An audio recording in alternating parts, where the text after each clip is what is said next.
नमस्कार। जय जगन्नाथ। आग को आसुथिबार जनवरी 26 तारीख पाई मु भाषण प्रिपेयर करुची। मोर भाषण टी केमिति लागुची आपण माने मते कमेंट करी जणाइबे। सम्मानीय सभापति महोदय, मोर पूज्य गुरुजी गुरुमा, एठारे उपस्थित थिबा समस्त सान बड़ भाई भौणी मानंकु और अभिभावक मानंकु मु मोर प्रणाम जणाउची। मोर नाम आयुष्मती बनर्जी। मते किछि कहिबार सुजोग मिलिथिबारु मु निजको धन्य मन करूअछि। आज हेउची जनवरी 26 तारीख, साधारणतंत्र दिवस बा गणतंत्र दिवस। आम देशर प्रथम प्रधानमंत्री जवाहरलाल नेहरू प्रथमे लाल किला ठारे पताका उत्कलन करथिले। गण शब्दर अर्थ हेउची लोक माने, लोकतंत्र शब्दर अर्थ हेउची शासन। आम देशरे कौनसी संविधान नथिला। आम देशर संविधान को गढ़िबा पाई आम देश को संविधान को गढ़िबा पाई आम देशर डॉक्टर भीमराव आंबेडकर प्रथमे संविधान गढ़िबा को नैथिले। सेमन दुई जन मिसी संविधान को गढ़िथिले, सेतिबाई तांकु भारतीय जनक बोली कुहा जाए।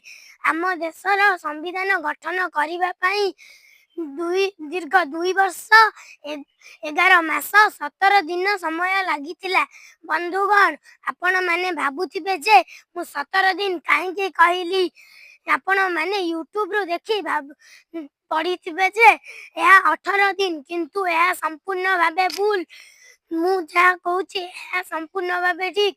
आपण माने चाहिले राजनीति विज्ञान बा पॉलिटिकल साइंस बहिरु पढ़ी परिबे जे यह हेउची 17 दिन।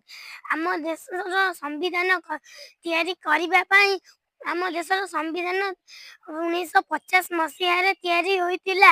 आम देशर संविधान रे 448 टी धारा, 25 भाग, 12 टी अनुसूचित अछि। बंधुगण, सबुठु गर्वर कथा आम देशरे जाति धर्म वर्ण निर्विशेष रे प्रत्येक नागरिक को समान अधिकार दिया जाइतिला। जेपरी पुआ और झिया समान। मु मोर जातीय पताका तले निजर मुंड को नुआई छोटिया कविता टे गाइबा को चाहूची।